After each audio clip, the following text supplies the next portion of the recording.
പ്രവാസി ഇന്ത്യക്കാർക്ക് വിദേശ രാജ്യങ്ങളിൽ നിന്ന് വോട്ട് രേഖപ്പെടുത്താൻ ഇലക്ട്രോണിക് പോസ്റ്റൽ വോട്ടിംഗ് കൊണ്ടുവരാൻ കേന്ദ്ര സർക്കാർ തീരുമാനം. ഇതിനായി ജനപ്രാതിനിധ്യ നിയമം ഭേദഗതി ചെയ്യണമെന്ന തെരഞ്ഞെടുപ്പ് കമ്മീഷൻ ശുപാർശ കേന്ദ്ര സർക്കാർ തത്വത്തിൽ അംഗീകരിച്ചു.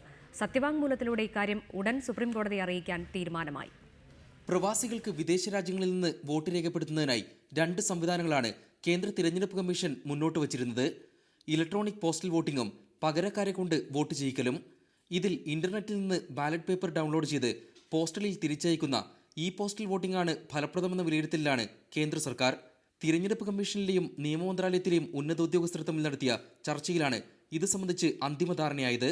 പ്രവാസി വ്യവസായി ഡോക്ടർ ഷംസീർ വയലിൽ നൽകിയ പൊതുതാൽപര്യ ഹർജിയിലെ ആവശ്യത്തോട് യോജിച്ചാണ് കേന്ദ്ര സർക്കാർ തീരുമാനം.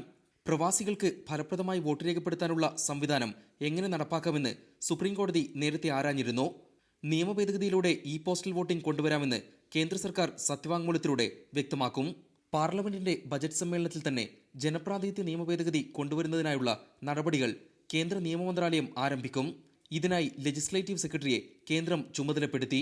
സർക്കാർ തീരുമാനത്തെ ഹർജിക്കാരനായ ഡോക്ടർ ഷംസീർ വയലിലിന്റെ അഭിഭാഷകർ കോടതിയിൽ പിന്തുണയ്ക്കുമെന്നാണ് സൂചന.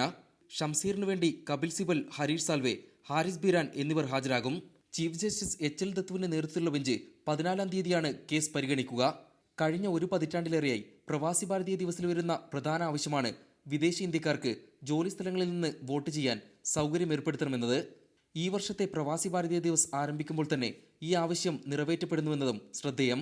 ബി ബാലഗോപാലിനൊപ്പം എം ഉണ്ണികൃഷ്ണൻ, റിപ്പോർട്ടർ, ദില്ലി.